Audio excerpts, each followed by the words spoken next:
Yes, sir. Good afternoon. A warm welcome to all our delegates for this international conference on English language teaching, to this panel discussion by our students. I'll give you a brief introduction to these students. Maybe when I call the name, the particular student will show his or her hand. First of all, I would like to introduce Avi Nadesan. She's in a final year CSE in SSN. At 17 years old, she started India's largest online slime shop where she sells slime and non-toxic, stretchy, versatile substance which can be used as a toy for kids and a stress buster for adults. For her enterprising startup, she was selected one of the top 10 young entrepreneurs on Instagram by the Bombay Economic Times, and she has featured in newspapers and magazines multiple times. The power is gone here. 1 second. Turn on my. Yeah. She's also a self-taught origamist. That is making designs using paper. Her avid interest in paper folding has propelled her to fold intricate and complex models. She has conducted origami workshops in VIT and other universities in India to students of Bachelor of Engineering and Architecture. Her eclectic mix of talents has led her to being invited for the TEDx talk by the Youth Conference on Entrepreneurship and Innovation. That's about Avi. Sanjana Sumant is the next student I would like to introduce. She's doing her BME, Electronics and Communications Engineering, at SSN. She graduated from Shishya School, one of the most popular schools in the country. And in that school, she was the head girl and vice president of the Rotary Interact Club when she was in a class 12. During her undergraduate studies, she has participated in several club activities such as the Entrepreneurship Development Cell, Design Club and Music Club, and also worked as a marketing intern for Kevin Care Private Limited and campus ambassador for the Gen Next Education Incorporations. She is a trained Bharatanatyam dancer and she has been learning this art from the age of 6. She is very passionate about integrating business and technology and hopes to pursue a career doing the same. That's about Sanjana Samant. Now coming to Rohit Mida. Rohit Mida is a final year CSE student, extremely passionate about coding and teaching. When we mention the name of Rohit in this campus, they say, oh, coding. That's the kind of name he has earned for himself in coding. At 17, he started Code Feme as an initiative, a philanthropic initiative rather, to teach the underprivileged children the importance of coding from a younger age. From there, he has gone on to be a section leader of the prestigious CS 106A course offered by Stanford University, USA, where he has taught a variety of students across the world coding from the scratch. He has been participating in debates and coding competitions held online. That's about Rohit Mida.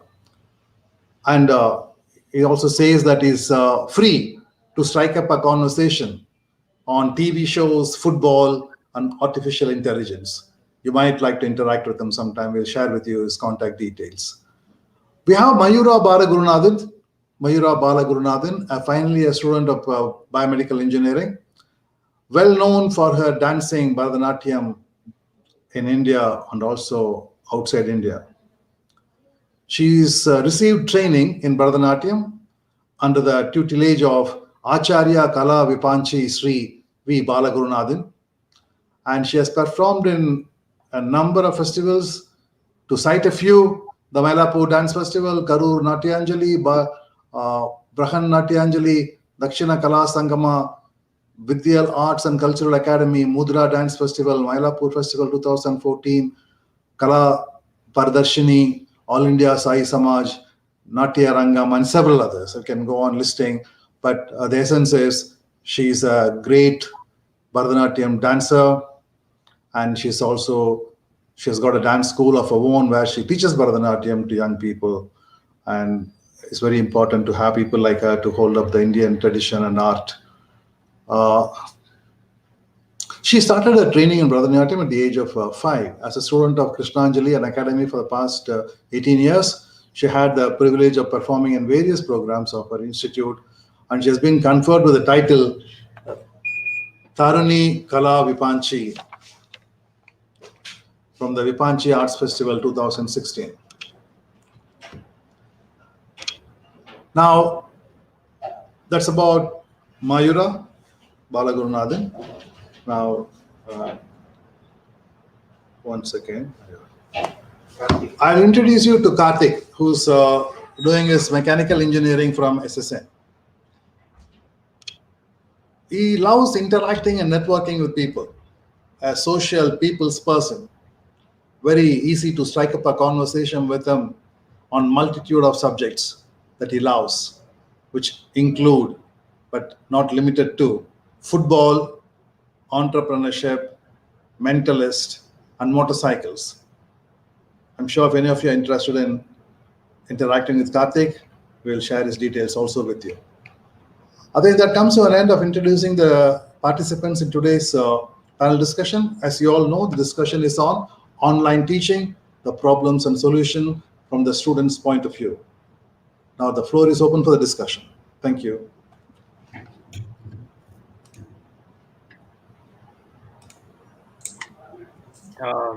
Hi everyone. As Sir said, my name is Rohit.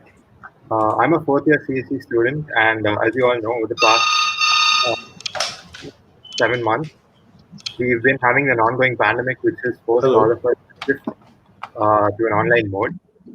And this shift has brought about quite a few challenges for both students and teachers.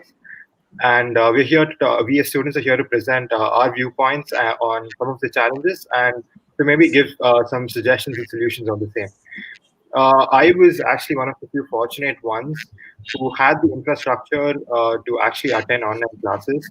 Uh, in India, there are a lot of rural villages and towns and people who come from backward economical conditions who don't necessarily have the smartphones and the internet access to attend online classes.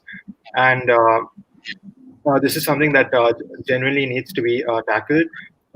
There are definitely some charities and NGOs, friends and myself included, who have, actively who are actively looking to help these students out by donating smartphones, providing them internet access and whatnot. But there need to be continued efforts on the same, and any help over there can definitely make a difference. One of the other things when it comes to this topic to note is that there's definitely something that the college management and school managements can do about this. To give you an example, very recently I had this past semester I had a course called cloud computing, and this course required us to have laptops with a minimum of 8 GB RAM and other software support. One of the things that my teacher did was to send out a form that basically asked us, what are the laptop specifications? What are the specifications of the laptop that you have? And she then gauged how many students were able to take part and how many students didn't have the required facilities to take part in the course itself. And this greatly helped because what she was able to do was to group people into groups of two. So someone who doesn't have the required laptop can group up with someone who does have laptop, who has the required laptop, and do the experiment. And this went a long way in making this course possible. And this does definitely work out for the course. There are other things. There might be other problems that might come up when it comes to the situation of exams. But more on that later. Uh, One of the other things to note is when you don't really have proper internet access, is you might come up with a lot of other issues. Like, for example, one of the things I noticed was that people who, me myself included, when there were power cuts in my house, and when I didn't have when my internet connection was unstable, I was locked out of the meeting. And small things like disabling the waiting room can go a long way because a student who doesn't have internet access might just get locked out of the meeting, might miss class for no reason, and I feel like the management could do a lot more about that. Uh, Going back to the topic of exams, Karthik, what do you think about this exam scenario and Uh, online learning? I just wanted to highlight on the topic of exams. So, the backlog that all of us feel with examinations being conducted, especially those of laboratory examinations, is very essential to be taken into point here. Theory examinations can definitely be conducted, maybe not with the complete efficiency like in-person examinations, but theory examinations can be conducted like many of the colleges are doing today through the very famous method of using MCQs. So MCQs, multiple choice questions, like all of us do know, are basically you can select a variety of options from the given options, and then you can answer this. Obviously this is not as efficient because you do have the trial and error method where there's a probability that the student is still successful although he hasn't studied anything, and this is not the most efficient one, as I already said. But what we need to take into concern here is that of laboratory examination. So I'm a mechanical engineering student, as Thiru sir already introduced me, and I can tell you that there is 100% chance that a mechanical engineering student cannot learn his lab properly sitting at home through the online interface. And I'll tell you why. Imagine we have a machine like a lathe or a drilling machine, which is the base or the foundation of every mechanical engineering student. That is what they use to construct the many things that they need to design things and to make material strong. In such a case, the accuracy of the machine is only understood by touch and feel. So how do you actually understand how the machine works without actually having an interface with it? So when we go to the college, the professor allows us to use the machine, and even though we might make a few mistakes, we don't repeat it later on. So there is actually not a complete efficient way to bring about such a mechanism, but there have been solutions, and one of them is bringing about an online interface where you select the procedure. You have many websites where you can select the procedure and the final end product of your laboratory experiment, and that's how the exams are being conducted. And in my opinion, this is the best that we can do, because the touch and feel cannot be recreated no matter what we do. But this is very efficient because at least at the end of the day, the student will understand the process and will at least try to replicate it in real life. Would you guys I like to say totally something? agree, actually.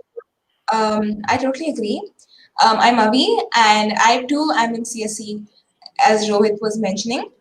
I also had the cloud computing, and the teachers actually understood our dilemma that we couldn't possibly install such hard and such database and experiment driven experiments. So it was much better when my teacher actually asked us to fill out a form asking us what GB RAM our laptop supported, and during our model lab exams, if someone didn't have the specified type, she even gave us a change in our experiment. So that kind of understanding, that whole flexibility was very, very nice, because at one point the teacher understood our problems and the student was open to the problems. As Karthik mentioned, we in CSC can at least accommodate the laptops and do our experiments online, but for other departments such as chemical and mech, it's not that easy. Especially chemical departments, they have to do the experiments actually in lab. They have to pour fluids and pour liquid, so it's impossible to do it sitting at home, and all they could do was watch your recording. So in that sense, that was a bit futile in that end. But I guess that after some time, we've been sitting for home now for 8 months, and now we're kind of used to the whole online education. So as time proceeds on, we will definitely be able to find a more efficient way. People are working towards it, which is very great. I think Sanjana also has a lot to talk about electrical department and their way of teaching. Yes, so my name is Sanjana. As Thirusa said, I'm in the EC department. So over the course of the last semester, I in particular had two labs. I'm talking about laboratory sessions. So we had a lab that was software based. So for that particular lab, doing most of the work online was quite easy. But we did have another lab called the Advanced Communication Lab, in which most of the experiments were hardware experiments. So these were experiments that we actually had to physically do. So doing it through a computer screen was indeed very difficult. Our teacher, in fact, like Avi said, we made use of videos. So the teacher took videos of the experiments being conducted and sent it to us, and we could watch the videos, and the readings were given to us, and all we had to do was make our calculations and compile everything. So definitely this is the best that we could do in this kind of a situation. But when it comes to exams, I don't think it would be possible for us to actually go and if we were asked to do the experiment, I don't think that would be possible after having only watched the experiments on, through by means of videos. So I think that's something that we could work on, I feel.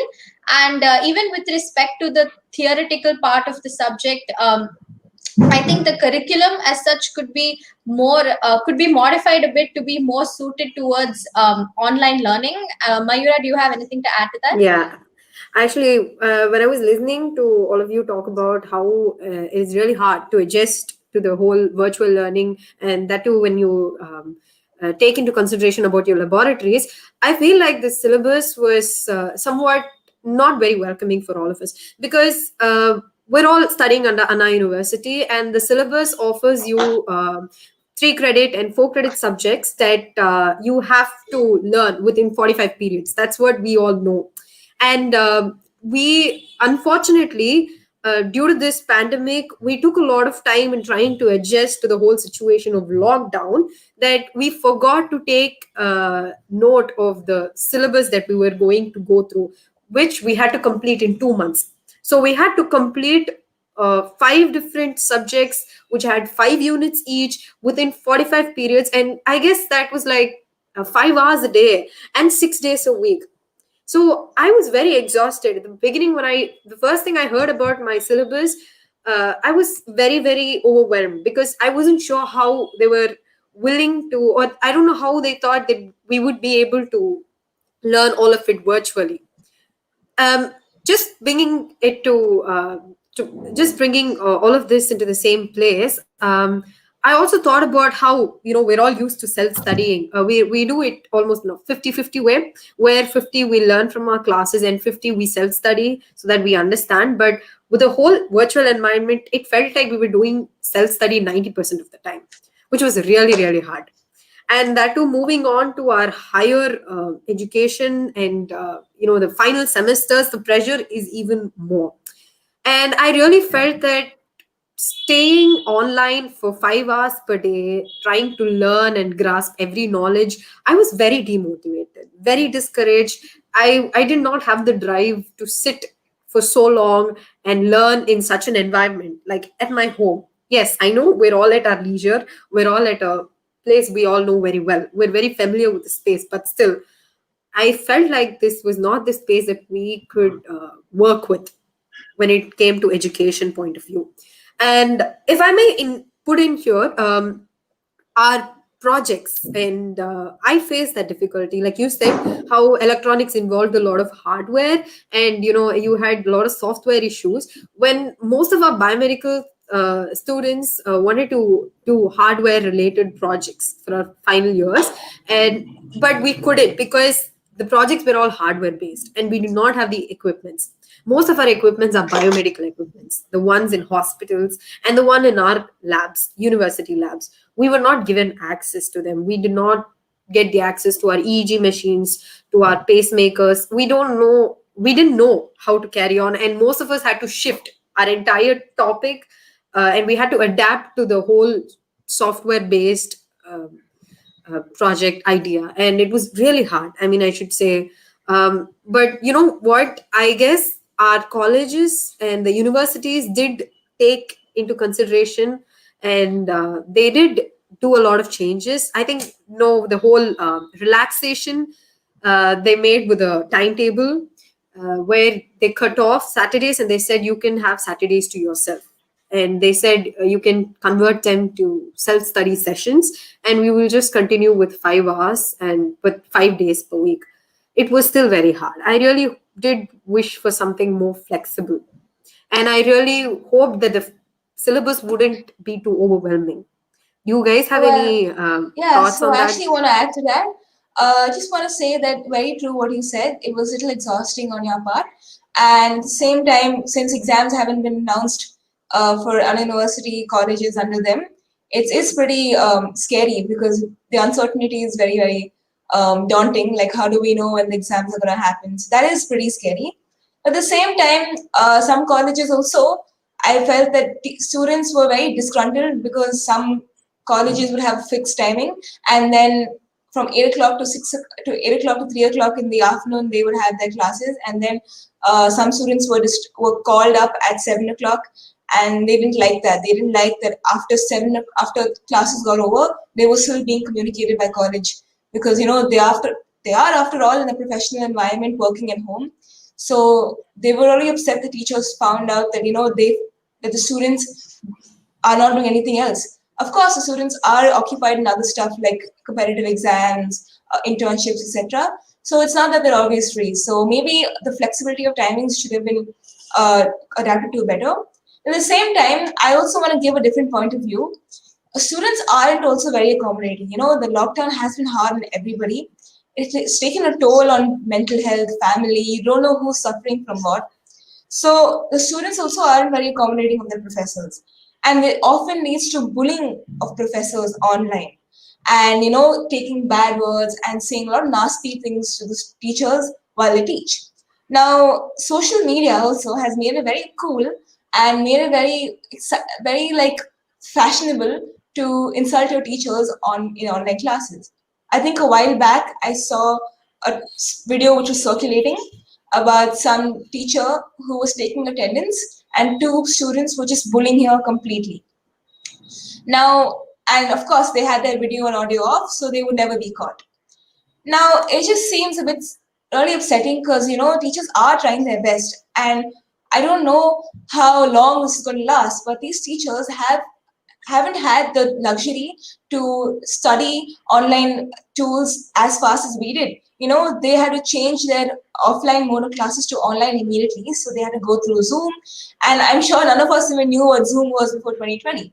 So True. it was like really hard for them, and it's kind of personal to me also because my mother's a professor, and I see her teaching for her students, and I see how much effort she takes in curating the PPTs, in asking me to teach her how to share screen, share audio, use the whiteboard tool in Zoom. A lot of these small points, which would go a long way in the class, and she did do a lot to increase the student engagement and make them feel happy and comfortable in her class. At the same time, some students aren't very accommodating, and it's not just in her class, it's almost in my class. I also see it. I'm in engineering, and in law school, my friends, all of them see that the interaction between a student and teacher has been compromised during online classes. There's no interaction. So teachers are asking students for doubts. Hey, do you have any doubts? Please ask. If you have anything to say, please ask. And no one responds. It's dead silence. Now, I would say the root cause of this is because of the kind of social interaction which has been compromised. Like, some teachers don't even know who they're teaching. And major part of this is because of, the audio and video being off completely in class. In engineering, it was never asked for us to put our videos on. So half the time we didn't even know who we were talking to or who we were actually interacting with. And some students even think that the teachers are just reading from their PPT, so we can go and sit in our bed and put a blanket over ourselves and just let online classes play in the background, which is ridiculous. We can't compromise our education because it's online. So in that sense, before I transfer it to the other panel members, I just like to say that students should be accommodating. And while some teachers have adapted to the online mode of teaching, some teachers aren't so aware of it. Some teachers really haven't transferred to the mode. They still use PPTs and different types of tools which are not suited for online accommodation. I think tools like breakout rooms and quizzes and polls can really go a long way in helping the student interaction. I think Rohit has a lot to say about his experience in principles of management, a course we had this semester. Rohit, you can take it. Yeah, so actually adding on to what Avi said, I completely agree on the point that, yeah, some of us have never worked with some softwares before. Like, I feel like even though we are the new generation, some of us don't know how to like work with new software. So I feel like sometimes if you're like given a course on how to use Zoom or how to use Microsoft Teams, which honestly I still don't know, we might be able to interact with teachers better. And I want to highlight one of the teachers. I found this to be one very useful way to increase peer-to-peer learning and participation in class. And my principles of management sir, what he did was he adapted to online learning very fast and very well. So what he did was he used to give us case studies, and he used to put us into breakout rooms, put us into groups where we discussed solutions and questions he asked. So we used to be given case studies on companies like Coca-Cola, Pepsi. Compare their management styles. What have they done right? What have they done wrong? And once we discuss that in a group, we'd get ideas from us from our peers, and we'd get into groups, and he'd put us back into the main room once we're done, and he'd actually listen to all our ideas, tell us where we're going wrong, what we can improve, and I felt like that really helped a lot. um, but I feel like class participation as such might be less because of the number of distractions that we have, and by that I mean that some people might be willing to answer because they they don't know the answer and they haven't been paying attention. What do you guys think about that? I would like to add to what Rohit just said regarding keeping the audio and video on. So I think, like, and Avi mentioned that as engineering students, we weren't actually asked to keep our audio video on. I mean, occasionally, yes, but it was never enforced. It was never made a rule. So I think that is something that we can do, because I understand that we're all at home and sometimes it is difficult in a home environment.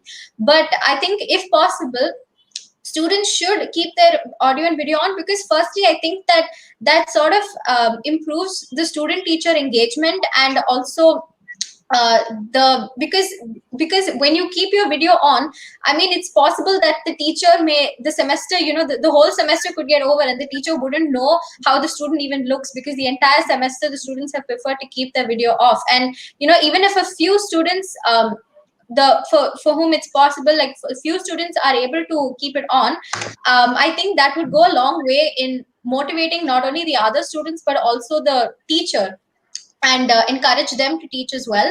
And like Rohit said, I think making the classroom more interactive, more of a safe space and a conducive environment, by means of interactive games that could be conducted, educative games, polls, and group discussions and presentations. I think instead of conducting exams or tests or anything for that matter only as a written test, I think if presentations and group discussions could also be taken into consideration, I think that could go a long way.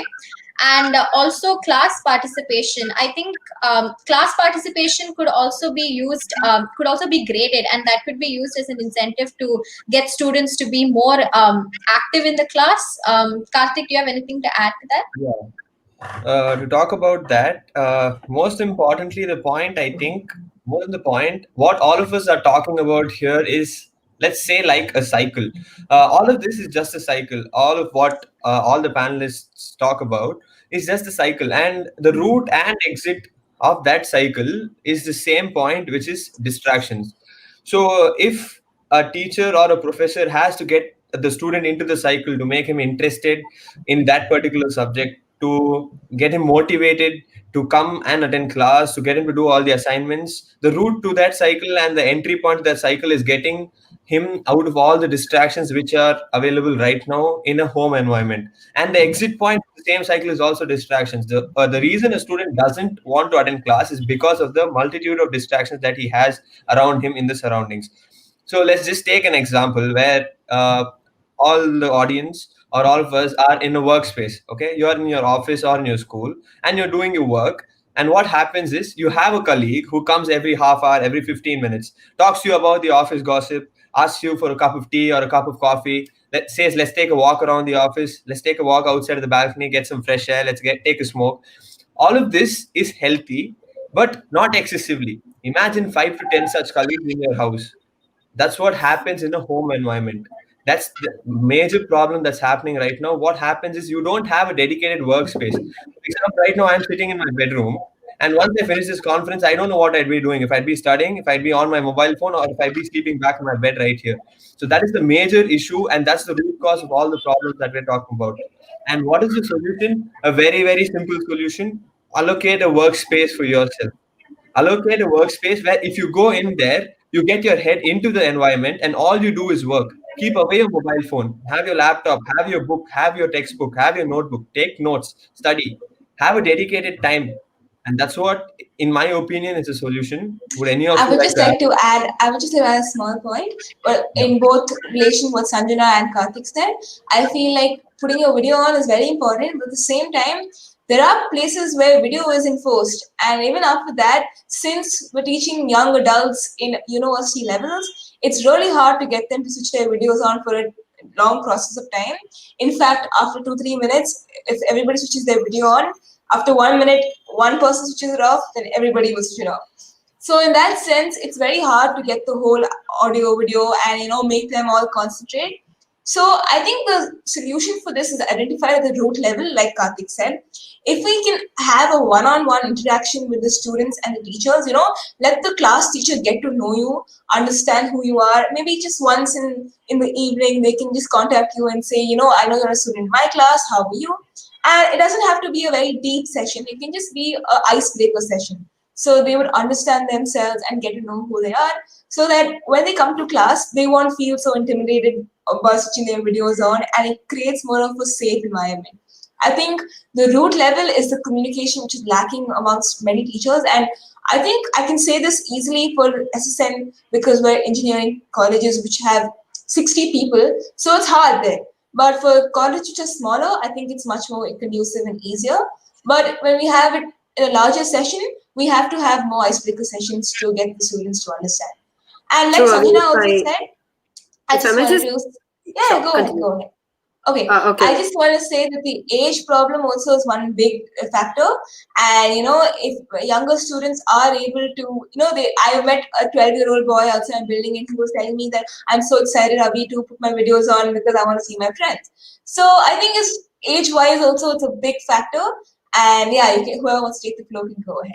Yeah, I was just wondering that, we all have mentors, and I think SSN did that really well because we've been having mentors for the past few years, but I don't know how active those mentors are. But I should really bring out the point that my mentor back in my department, he actually made an effort to connect with all 10 of us. Each mentor has at least 10 to 15 students, so that it's a good break. It's a good break, and we got to actually converse with each other, and he notified of the issues that are around us, as well as he asked us what was going on in our lives. He made sure that even though I felt like I was drifting away, again, we were all discouraged in the beginning of the semesters, and with the whole pandemic, we were all very discouraged, and he made sure to call me and ask me what was going wrong because I wasn't attending classes really well. And I think that mentoring comes, it really helps you a lot when someone asks you,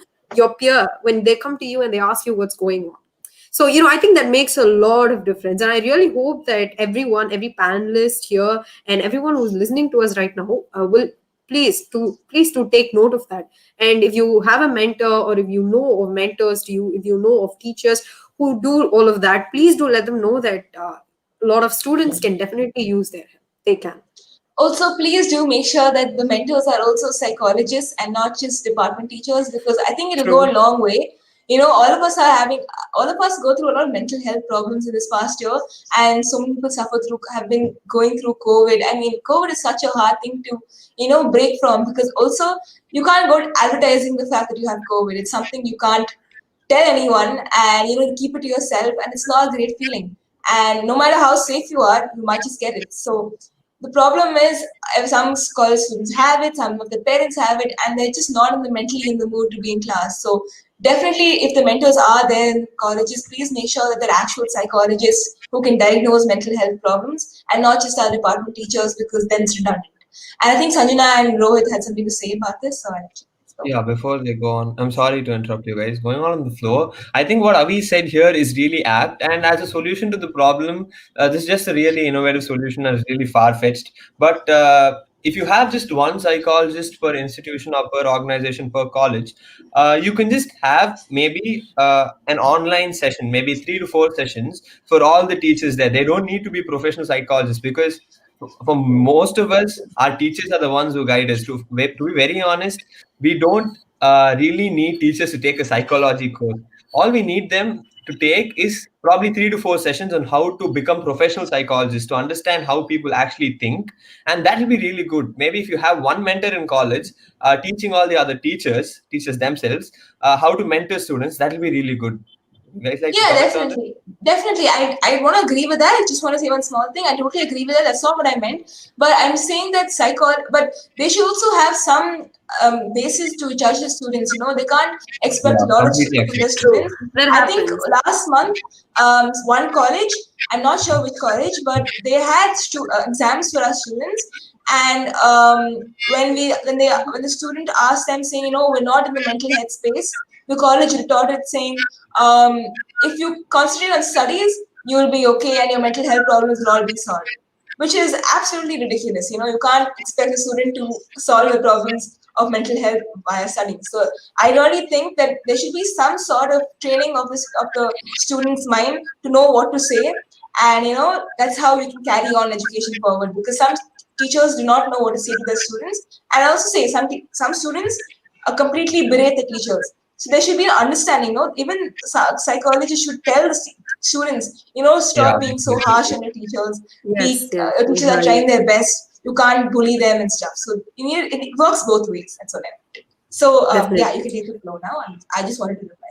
And also adding on to that, I mean, it's also possible that even if a student has certain issues, they may be hesitant to speak to their teachers. They may be hesitant to speak to anybody for that matter. So I think really, I know this might be a bit difficult with a classroom of when there are a lot of students in a classroom, but I think definitely reaching out to the students and asking them how they are outside of the classroom environment as well, I think is very important. And yeah, Rohit, do you have anything to add to that? Yeah, actually, so this is one of the things that I noticed. I want to actually agree with Karthik in saying that we are not necessarily have so many psychologists in an institution, but a few of my teachers actually genuinely took the pain to check in with us regularly, and there were a few unfortunate ones who did get COVID from my class. Thankfully, they've all recovered now, but. Our teachers really cut them slack, which is the most important thing over here. So I think my teachers really understood that yeah, this person is already burdened with having a disease in an ongoing pandemic, and they might have more stuff that's going on at home also, and they let them give them more time for assignments, and cut them slack in terms of attendance, and I felt that really helped, and I feel that understanding between students and teachers is extremely necessary in such a point where normal communication, like face-to-face communication, is really taking a hit.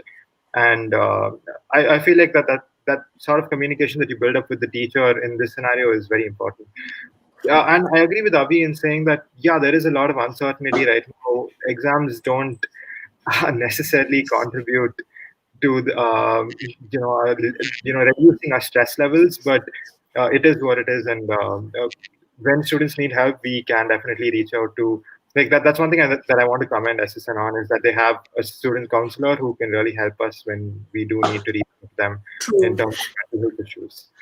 If I So may like, add, yeah, sure, go. I just also feel that instead of colleges focusing on our exams and the timelines and deadlines at this uncertain period, it would be better if we could just take our studies a little bit more slower, a bit more with pace. Because I should also comment about the fact that we're not just students from big cities, but we also have students from rural areas.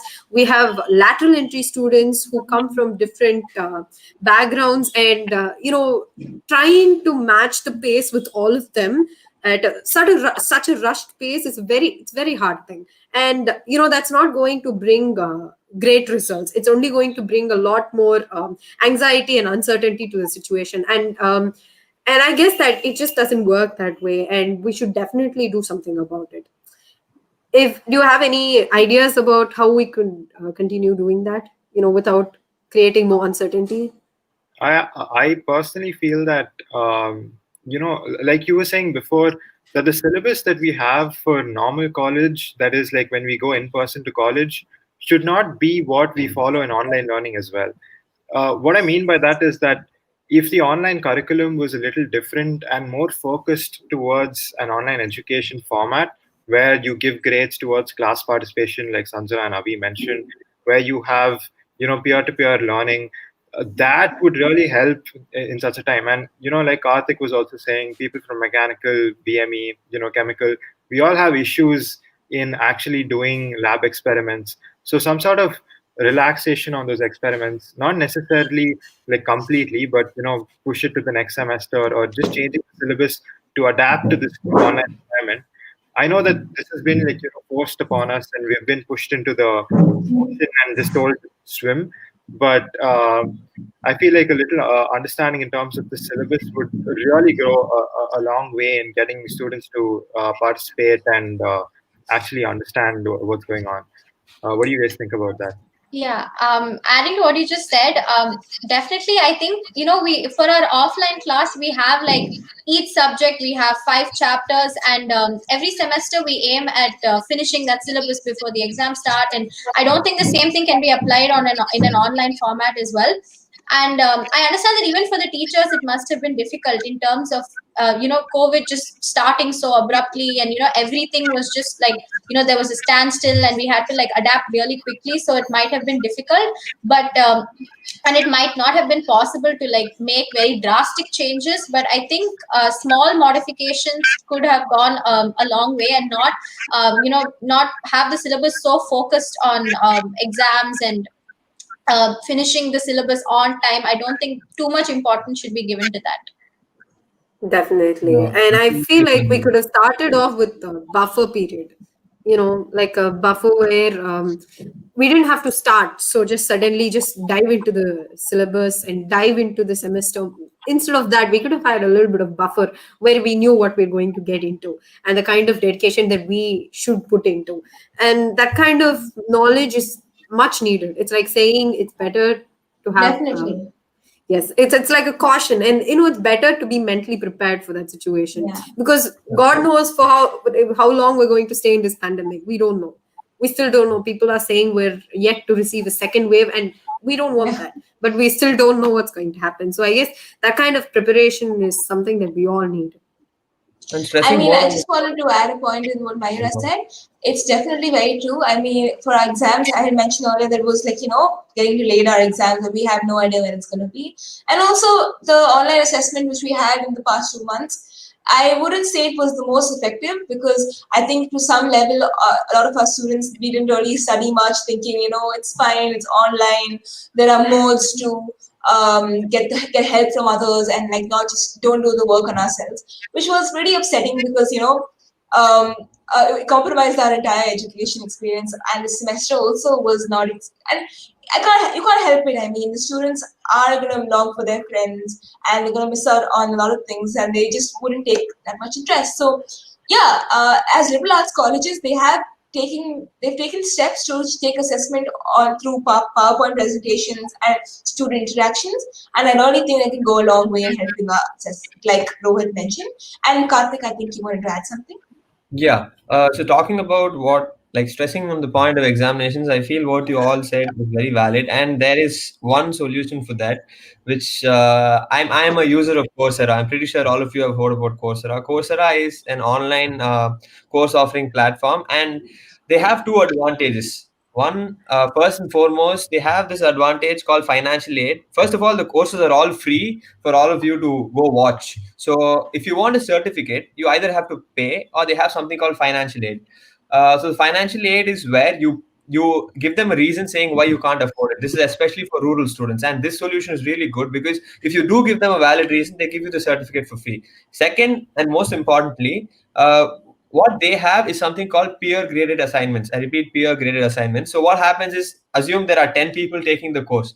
So they have a forum built in within their course where they have the question up, and every a student who's participating in the course puts up their solution, and the rest 9 students rate their solution and give them a rating out of 10, which are taken as their marks. This is very good for again, 2 reasons. One, the student who's answering it cannot give wrong answers because it's on a public forum where all the other 9 of them is seeing, as well as the professor are also reviewing it.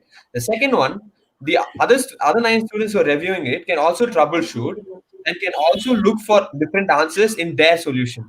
Would you guys like to add to this?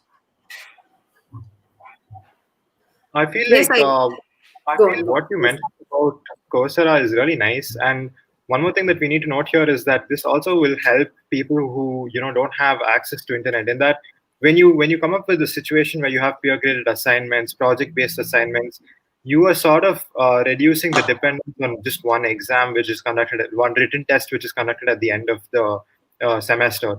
And I think that that's nice because then teachers can go on to record lectures and upload them like in the same format as Coursera as well, and you won't really depend on you being present like in class. And what I mean by that is a lot of people, specifically in my area at least, I have power cuts from 9 to 5, and it's very hard for me to often be online all the time in Zoom and have unstable internet, wait in the waiting rooms and miss out class unnecessarily.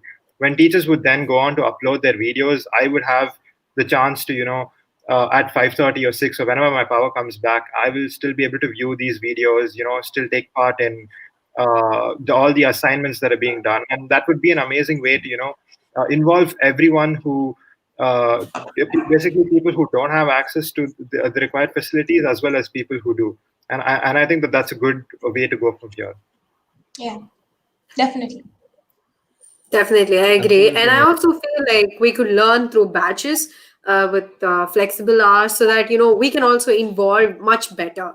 Instead of having 60 people sit in one, like 2-hour sessions, we can have few 10 to 15 people in batches work together, like a lot of you brought up, and presentations. I think all of that would become really interactive within your own class and with the teachers as well. That could bring a lot of interaction. Yeah, Okay, I absolutely. think all the 5 of you brought in some excellent perspectives on how students view the entire online education thing. You've had 7 months of online education, and you've sort of given us a comprehensive uh, idea on how students view this kind of a situation, and you've you've shown us as teachers the other side, right? So that's an interesting thing. Thank you. There are a few questions which some of our participants have posed, and I'm just going to relay them to you. And I request one of you or a couple of you to take that up. One of the questions that came up was about assessment during this online teaching. Though you touched upon it in some way, the question that Prem Kumar GM asks is, will the marks obtained by a student in online assessment actually reflect their knowledge over the subject? I mean, is there any validity in the online assessment that is happening vis-a-vis an assessment that would have happened in the classroom or in a face-to-face setting, in an actual exam setting? Would any one of you like to take that? I mean, I'll take yeah. it. Yes, Hi. Thank you for your question, Prem Kumarji. And I think that the marks obtained by a student in online assessments is sometimes not at all reflective and sometimes reflective. Now, it doesn't work. The efficacy of this is not very sure throughout the entire country. But I can say that very certainly that I'm an engineering student, and engineering assessments are done via 3 rounds of cycle tests. These cycle tests are papers, question marks, and these questions are given in terms of MCQs and long answers. Now, the MCQs were my teachers tried very hard to make our MCQs, more like application based and something which would make you think. But the big problem was that since we had internet access to a lot of the websites online, everybody was very easily able to go and Google it. So that was one part of the MCQ. And secondly, in terms of the long answers, since the questions asked were like asked a question which was 15 marks, which was a normal AU assessment portal, 15 marks of a long answer means that we would have to memorize at least 2-3 pages from the textbook. Now, since no one was willing to do that, we would just look at the textbook and copy straight. There was no changing of the application-based questions. It was more or less the same for the textbook. And normally this would work if we were doing it offline because, we would have to memorize this. So in that sense, assessment like this, there was no online proctoring as well. It was all done without online proctoring. So all of us could copy at the behest of technology. Now, in this sense, the viewpoint of this, a lot of the class average was above 96% or 98%. So the class average is never normally this high. So we can safely say that the online assessment was not at all reflective of how much a student studied. I think right now also if you go ask some students if what they've learned this semester, they wouldn't probably be able to give you a cohesive answer of what they've learned. And while this is a very evident in engineering colleges, I don't say that liberal art colleges and law colleges have actually adapted to online teaching, and they have conducted quizzes and presentation tools for their students. And their students had to like actually read through the content of the subject and then answer completely new questions which relates the concepts together. So in that sense, that's actually testing the students' intuitive capability, and it was online proctored, so it really helped. So in that sense, I can say that the online assessment to some extent reflected the students' knowledge, but not in engineering colleges. Anybody else would like to take that question? I mean, is there any other point you would like to add to what Avi just said? I don't think so, sir, because she put it very well. She definitely took all our points to mind. Just to add perspective to what Avi said, there is this idea. I mean, she was referring to liberal arts colleges and other colleges where things happen slightly differently. There is this context of an open book exam, an exam which is not simply knowledge based, right? So when you have that kind of fine-tuned assessment to suit the context, you cannot get an answer on Google. You cannot Google your answer. So if your questions are tailor-made to suit an application level or a context where you have to zoom out and make an analytical response, then I think that kind of an online assessment will reflect a person's knowledge over the subject rather than the ability to Google and take recourse to resources online. Yeah. The next question yes, Kartik.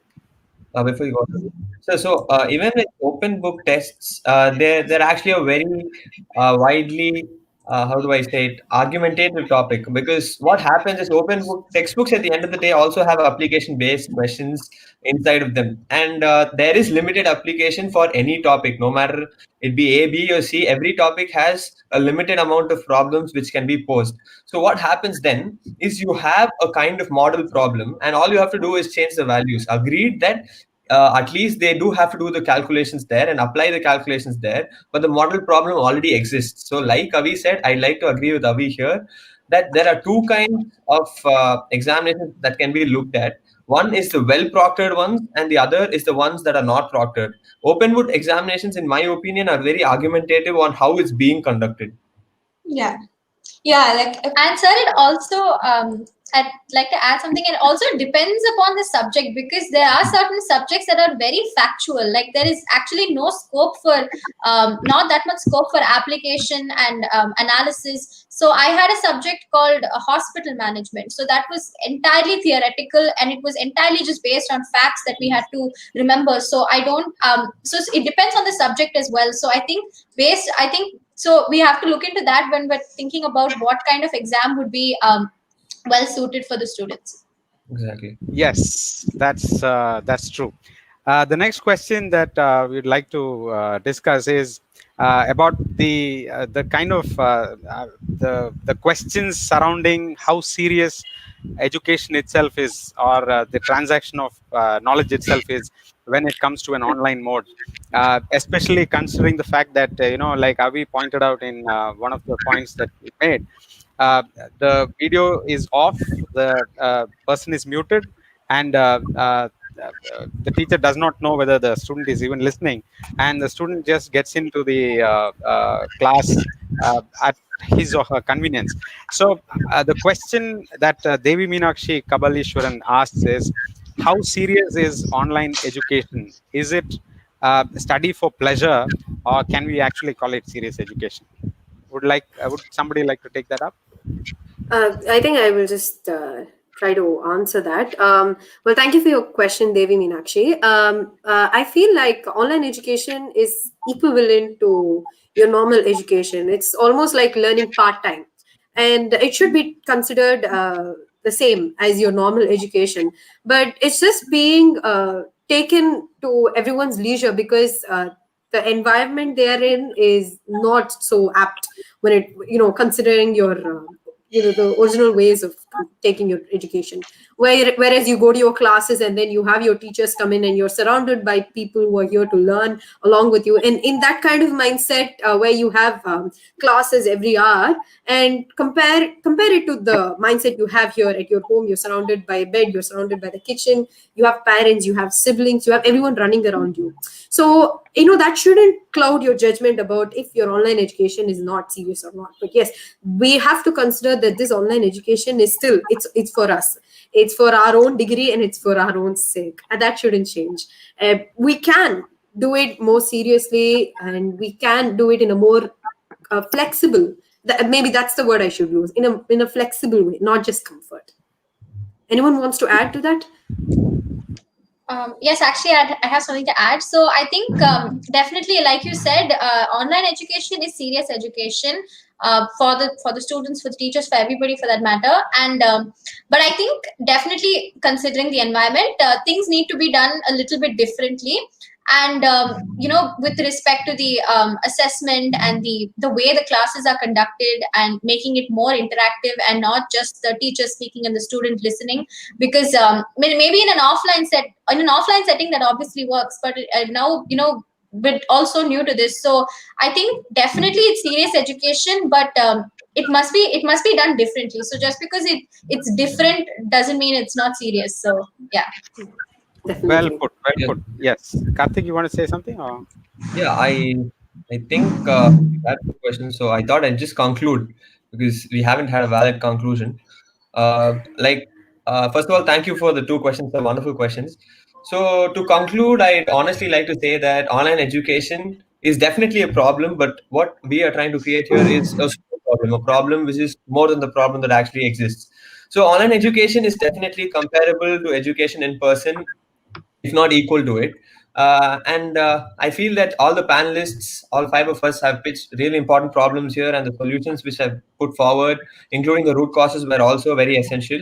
And on that note, I'd like to conclude that online education, we don't know how long it'll exist, it'll extend, but it is here to exist, and it is very essential in our life for people who love self-study, for people who can find workspaces, for people who are introverted. And then with this, I'd like to conclude the discussion. Uh, Thank you, sir. I would just extend this a little bit by asking you a parting question, which is sort of which connects to what Karthik just said. Definitely, Now sir. you've had 7 months of online education, and we really don't know when the pandemic situation will end. Right? In literal terms, we don't know when this is going to end. But there are many signs that people who institutions which didn't change, people who were teachers who were not willing to change, and so on, even they were forced to go online and include aspects of online teaching in their teaching learning context, right? So uh, what is your guess about uh, even if the pandemic is over, the pandemic situation is over, do you think that there will be elements of online teaching, or there will be elements of hybrid teaching, as they call it, which will get incorporated? What aspects do you think, for example, you're talking about interactive teaching and so on, what aspects of online teaching do you think are definite and are here to stay? I mean, are sure to continue irrespective of whether we all go back to the college, to the face-to-face mode. So like you rightly said, rather than online teaching, I really like the way you use the term hybrid teaching, because that's what all of our lives are evolving into. Everything is a hybrid or something of the other, and that's how teaching is also, education is also turning into. So hybrid teaching is something which is not new to us. If you've noticed, YouTube was developed around 10, 12 years back. I don't know the exact timeline, but since almost 8 years back, huge universities like Stanford and IITs of India have been uploading videos, recording their lectures and uploading it for students. Universities like BITS Pilani in India itself have a 0% attendance, and you can watch all their lectures sitting in the comfort of your hostel room or your home. So we are definitely moving towards something which is a hybrid system where you do have the option of online classes. So you can opt for online classes, but remote education is also a very good option, considering that time, which is very essential for all of us nowadays in a fast-pacing world, time is very essential. So in such a situation, remote education is one of the best solutions for the problem that you were posing, sir. So can I just add to that, sir? Yes, please. So I want to say that my sister is doing a master's in Carnegie Mellon, and for her, they actually have a hybrid system in place. For 2-3 of her courses, she sits at home and does her work, and when it's absolutely necessary, she goes to the campus. She will go, and it's jewelry making you can't possibly sit at home and do. So she will go and do basically this costume and lights. She's in a design course, and that's why she will go to the campus and do it. Now, we know that COVID is here to stay. I think everybody has mentioned that, and it's very silly that we can, as in there's no predetermined time as to when it's going to get over. 2021 is not going to be the ending of it. In fact, there's a lot more to go. So we can never be too safe. You know, even if we do open colleges, I'm sure many parents will hesitate to send their children back. They're all over their kids. We have kids coming from Pune, Maharashtra, Bangalore. So it doesn't make sense to ask them all to come and quarantine in the hostel. So that huge problem which poses means a hybrid education should exist. You know, at some point we must be able to, you know, ask our students to come for labs maybe, because, you know, labs are very important. But at the same time, they can sit at home and, you know, do other stuff like assignments and courses which does not require any physical need of being there, of them being there on the campus. And I'll give you guys an example. This might not really relate to college learning, but my gym, in fact, they started online teaching, and the online gym teaching has become such a big thing in the pandemic now that even after the pandemic is maybe curbed to a small extent, they will still continue with their online teaching, because now people all around the globe have signed up for their online classes. And while the gym is might be a little, I would say, a vast difference from college learning, it still gives us an example that online learning can happen if you have the resources and you're able to provide that for the students to make it better. That's what I would like to add. Yeah. True. Well, I should definitely say that all of us have voiced a lot of concerns, you know, on behalf of a lot of students as well as teachers, and I really hope that those who are listening to us, it definitely goes through them, and I hope. Yeah, it's interesting. I think we've lost Mayura's connection. It's interesting that we have a panel of students today in the first day of the conference, and tomorrow we have a panel of the teachers. So some of the questions and concerns that you have raised, we can relay them to the teachers and see how they can address some of these questions. Thank you. I'll hand over now to Thiru to make his concluding remarks. Thank you very much, the 5 of you. Thank you, sir. Thank you, Thank you, sir. Thank you, sir. Sir, you're muted, sir.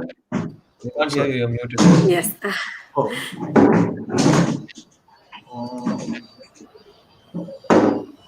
How do I unmute myself? No, nothing is. Now you are I can hear you, Yes, sir. we I can can hear hear you. you. All right, okay.